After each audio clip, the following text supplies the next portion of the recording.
Une vallée verdoyante, entourée de montagnes imposantes aux monts enneigés. Des lacs et rivières aux eaux limpides. Bienvenue à la vallée du Swat au Pakistan, qu'on appelle aussi la Suisse de l'Orient. Un véritable joyau, autant historique que naturel. Mais, en 2007, tout bascule. Les talibans envahissent la vallée. Leurs cris résonnent entre les montagnes et la terreur s'installe.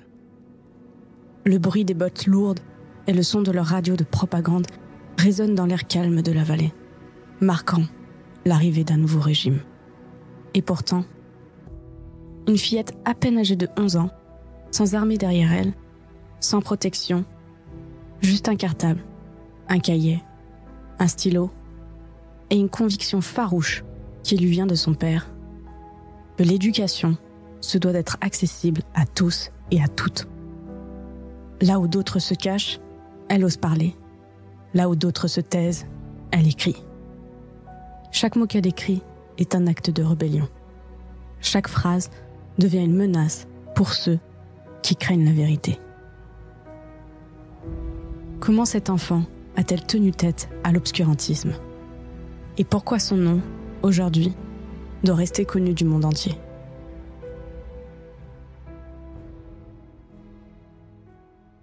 Malala naît le 12 juillet 1997 dans une maison modeste de Mingora. Chez les Yousafzai, la pauvreté est une compagne silencieuse, mais elle n'éteint jamais la générosité du foyer. Sa mère, Tourpekai, prépare les repas sur un feu à même le sol et fait la lessive au robinet de l'école voisine. Pourtant, la porte de leur maison est toujours ouverte. Ils hébergent souvent ceux qui n'ont nulle part où aller, partageant le peu qu'ils ont. Son père, Ziauddin Yousafzai, est un homme de principe, militant passionné et directeur d'une école. Il croit en une éducation accessible à tous et à toutes, riches comme pauvres. Dans son établissement, sur les 800 élèves, une centaine étudient gratuitement. Chaque matin, Malala l'écoute discourir avec ferveur. L'éducation est la lumière, dit-il souvent. Et ces mots résonnent en elle comme une promesse. L'école devient son sanctuaire. Le bruit du crayon qui gratte le papier, l'odeur des cahiers fraîchement ouverts, le chuchotement des pages tournées. Chaque leçon est une porte ouverte vers l'avenir.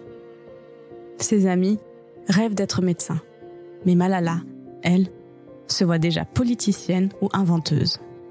Au dehors, la vallée vit encore insouciante. Les marchés débordent de couleurs et d'odeurs épicées. Les rivières chantent sous les ponts de bois et les rires des enfants s'élèvent dans l'air du soir. Jusqu'au jour où tout change. D'abord, une simple voix. Une radio pirate portée par la brise du soir, qui prêche la morale et la vertu. Fazlullah, le mollah à la voix envoûtante, parle aux foules. Il commence par inciter les auditeurs à adopter de bonnes habitudes, pieuses, d'arrêter les drogues, et beaucoup commencent à l'apprécier pour ça, car ils partagent les mêmes valeurs. Puis, petit à petit, il condamne la musique, puis les films. Les hommes doivent porter la barbe. Ensuite, ce sont au tour des femmes, qui doivent rester à la maison. Enfin, il est interdit aux filles d'aller à l'école. La voix devient loi. Les salons de beauté ferment, les barbiers sont bannis, et les femmes se font insulter au marché. Puis, la peur prend un visage. Les premiers attentats commencent. D'abord la nuit, sur des écoles vides, puis en plein jour, avec des bombes humaines. Un matin, une lettre est scotchée sur le portail de l'école de Malala, qui est celle de son père. Vous enseignez aux filles, vous avez un uniforme non islamique, cessez, ou vous aurez des ennuis, et vos enfants vous pleureront. Son père imprime alors des tracts. L'instruction n'est-elle pas un droit pour ses enfants ? Il distribue ces mots comme des armes, mais il sait qu'il est en danger. Si quelqu'un doit mourir, que ce soit moi, dit-il un soir à Malala. Elle, pourtant, refuse de se taire. Elle commence à écrire un blog sous un pseudonyme pour la BBC. Ces mots racontent l'horreur du quotidien. Ils ont commencé à fouetter les femmes qui allaient faire leurs courses. J'avais peur de porter mon uniforme d'école. Le silence n'est plus une option. Elle témoigne, elle alerte. Son combat a commencé.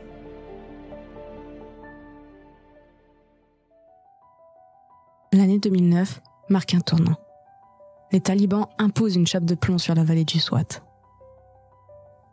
L'armée pakistanaise tente de les repousser, mais la peur est déjà ancrée. Chaque jour, les explosions résonnent dans les montagnes, les marchés se vident et les cadavres s'entassent à l'aube sur la place publique.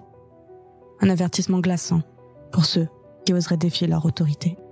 Malala et sa famille sont pris au piège. Son père, dont la voix a longtemps porté la résistance, est désormais une cible. Son ami, Zaid Khan, militant comme lui, est abattu en plein jour. On murmure que Ziauddin Yousafzai est le prochain. Mais la flamme de la révolte brûle toujours en Malala. Malgré la menace, elle continue de parler, d'écrire. Son blog anonyme pour la BBC devient une arme, un témoignage poignant du quotidien sous la terreur. Ce matin, j'ai failli ne pas aller à l'école. J'avais peur. Peur que quelqu'un nous attaque. Mais si je laisse la peur gagner, alors ils auront gagné. À 11 ans, elle devient la voix de toutes ces filles privées d'avenir. Puis un jour, son anonymat vole en éclats. La presse locale découvre qui est derrière le journal d'une écolière pakistanaise. Malala ne se cache pas. Elle donne des interviews et rencontre des officiels. En 2011, à 14 ans, elle est nominée pour un prix international de la paix et en reçoit un national pour celle des jeunes, qui sera plus tard renommé en son honneur en prix Malala pour la paix. Mais cette lumière attire l'ombre. En octobre 2012, une menace plane dans l'air. Un site internet taliban annonce que Malala doit être tuée. Son père refuse la protection de la police. Il sait que s'il se déplace avec des gardes, une attaque suicide fera encore plus de victimes. Nous sommes maintenant le 9 octobre 2012. Malala a maintenant 15 ans et est considérée comme une femme dans son pays. Elle se réveille sans se douter que cette journée marquera un tournant irréversible. Elle ne sait pas encore que ce sera la dernière fois qu'elle verra sa maison. Elle enfile son uniforme d'écolière, lisse son châle et attrape son sac de cours. Ce matin-là, elle a un examen. Sa seule préoccupation, c'est de ne pas faire d'erreur comme l'examen de la veille. Après les cours, elle rejoint ses amis et monte dans la camionnette scolaire qui la ramène chez elle. Une routine familière. Elles sont une dizaine d'écolières, bavardant et riant à l'arrière du véhicule. À travers les fenêtres entrouvertes, l'air chaud de Mingora s'engouffre, chargé de l'odeur des épices et du bois brûlé. La route, elle, est toujours la même. Une route bétonnée mais poussiéreuse, entourée d'immeubles bordés d'échoppes. Mais aujourd'hui, quelqu'un les attend. Après avoir passé un barrage policier, le bus s'engage sur une route, un raccourci qu'il a l'habitude de prendre. Mais aujourd'hui, cette route est étrangement vide. Puis brusquement, un obstacle. 2 hommes armés surgissent de nulle part et forcent le chauffeur à stopper net. L'un des hommes grimpe à bord du bus. Il porte des vêtements sombres et poussiéreux et un foulard sur la moitié du visage. Ses mains, pourtant tremblantes, tiennent fermement une arme. Son regard balaye l'habitacle. Il parle enfin, d'une voix froide, tranchante. Qui est Malala ? Un silence glacial s'abat sur les jeunes filles. Personne ne répond. Mais dans ce silence, un seul geste la trahit. Malala tourne instinctivement la tête vers lui. Elle n'a même pas le temps de parler. 3 détonations éclatent. L'écho des coups de feu emplit l'habitacle. Tout ça n'aura duré que quelques secondes. La douleur est fulgurante. Une balle transperce son crâne, juste au-dessus de l'œil gauche, avant de descendre le long de son cou et de s'arrêter près de l'omoplate. 2 de ses camarades, Shazia et Kainat, sont également touchés. Le silence explose en hurlements. Les filles pleurent, crient, s'agrippent les unes aux autres. Le sang de Malala imbibe son châle, coule sur le banc de bois. Elle ne bouge plus. Les talibans s'enfuient immédiatement, laissant derrière eux une scène de terreur. Mais ils ne se cachent pas. Ils veulent être vus. Ils veulent envoyer un message clair. Ils sont partout. Ils peuvent frapper n'importe qui, n'importe où. Même sous le nez de l'État pakistanais, puisque le barrage routier n'est encore qu'à quelques mètres. Le chauffeur, paniqué mais réactif, redémarre en trombe. Il fonce vers l'hôpital. Dans le bus, Moniba, la meilleure amie de Malala, la serre contre elle, alors que son sang s'écoule sur elle. Malala ne parle plus. Son corps est inerte. L'urgence est absolue. Le chauffeur appuie sur l'accélérateur. À l'hôpital de Mingora, la confusion est totale. Des caméras de télévision n'ont même pas attendu longtemps avant d'arriver. Ils sont même arrivés avant elle. Les médecins tentent de stabiliser Malala, mais ses blessures sont trop graves. L'armée intervient. Un hélicoptère les transporte en urgence à Peshawar, une autre ville avec un meilleur hôpital. Son père, en apprenant la nouvelle, sent son monde s'écrouler. Il a toujours cru que si les talibans frappaient, ce serait lui qu'il viserait, pas sa fille.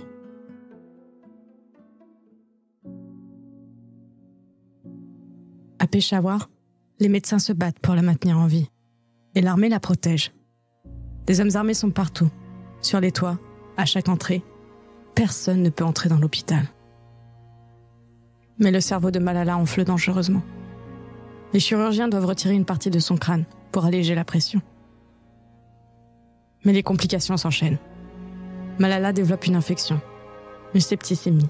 Ses reins cessent de fonctionner. Les heures passent et l'espoir s'amenuise. Finalement, une décision est prise. Malala doit être évacuée en urgence vers le Royaume-Uni. Le gouvernement saoudien propose un avion médicalisé. Le 15 octobre, elle est transportée à Birmingham. Le lendemain, après une semaine, elle ouvre enfin les yeux. Le néon blafard du plafond l'aveugle. Elle entend un bourdonnement, le bruit des machines autour d'elle. Elle ne reconnaît rien. Elle pense qu'elle est encore au Pakistan. Elle panique. Puis, elle murmure une prière. « Merci Dieu, je ne suis pas morte. » Mais où sont ses parents? Sont-ils en sécurité? Pourquoi n'entend-elle pas leur voix? Pendant des jours, elle est seule. Son père n'a pas pu partir avec elle immédiatement. Le gouvernement pakistanais retarde son départ. Sous prétexte, il pourrait demander l'asile politique. Pendant ce temps, le monde s'émue. Partout, des voix s'élèvent. Des chefs d'État condamnent l'attentat. Gordon Brown, ancien Premier ministre britannique, lance une pétition sous le slogan « I am Malala », exigeant que chaque enfant puisse aller à l'école. Des lettres affluent du monde entier. Beyoncé et Angelina Jolie lui écrivent une carte. Madonna lui dédie une chanson. Lorsqu'enfin, elle apprend que sa famille va la rejoindre, Malala éclate en sanglots. Mais sa première demande est inattendue. « Apportez-moi mon cartable. J'ai des examens à réviser. » Malala n'a pas changé. Mais le monde autour d'elle, lui, a basculé.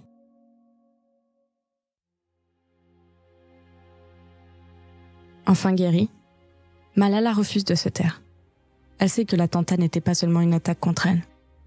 C'était une attaque contre l'éducation, contre l'avenir de millions de filles. Elle prend la parole devant l'Assemblée des Nations Unies, le jour de son 16e anniversaire. Drapée dans un châle qu'elle a reçu dans un des nombreux cadeaux lorsqu'elle était à l'hôpital, elle déclare « Prenons nos livres et nos stylos, ce sont nos armes les plus puissantes. Un enfant, un professeur, un livre et un stylo peuvent changer le monde. » La salle retient son souffle.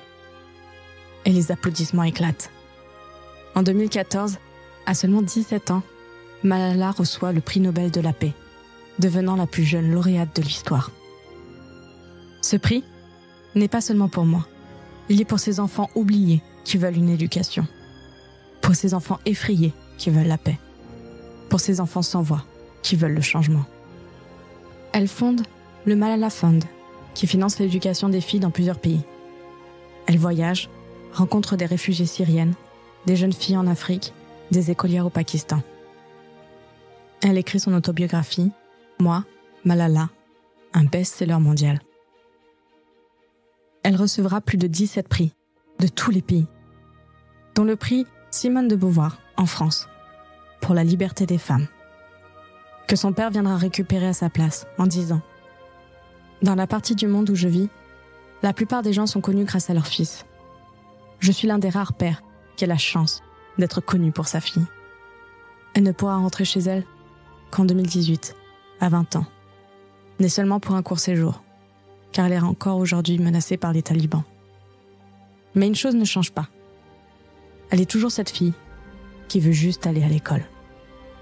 C'est donc en Angleterre qu'elle vit, va à l'université et continue à lutter pour l'éducation des filles dans le monde.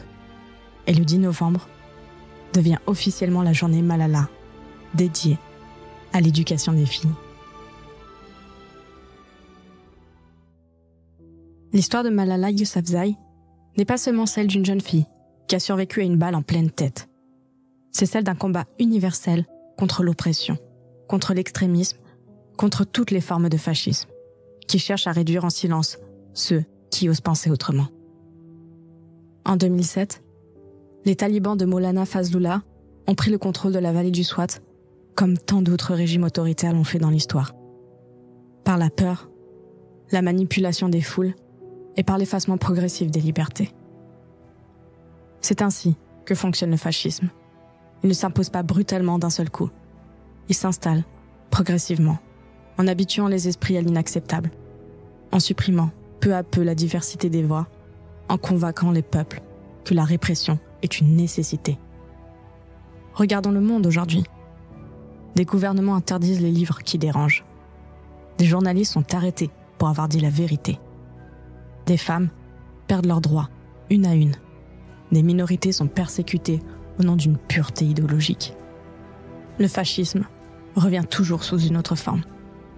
Parfois religieux, parfois politique, parfois même sous couvert de modernité. Mais il y a une leçon que l'histoire de Malala nous enseigne. Il suffit d'une seule voix pour résister. Une seule fille, de 15 ans, sans armes, sans pouvoir, avec seulement un cahier et un stylo, a fait trembler des hommes armés jusqu'aux dents. Elle a brisé le mur du silence. Elle a fait reculer la peur. Et aujourd'hui, son combat continue. Si une enfant peut défier des extrémistes capables de tuer pour garder leur pouvoir, alors nous tous et toutes, avec nos voix, nos votes, nos choix quotidiens, avons le pouvoir de nous opposer à l'obscurantisme, où qu'il soit. Malala nous a prouvé une chose essentielle. Le courage d'une seule personne peut déclencher un mouvement mondial. Nous n'avons plus d'excuses pour nous taire. Nous sommes tous et toutes Malala. Hello! J'aimerais encore vous prendre 2 petites minutes, puisqu'à la fin de chaque épisode, j'aime vous donner une petite recommandation perso d'une créatrice de contenu française qui fait un travail que j'admire beaucoup, qui m'inspire et qui mérite toujours plus de succès.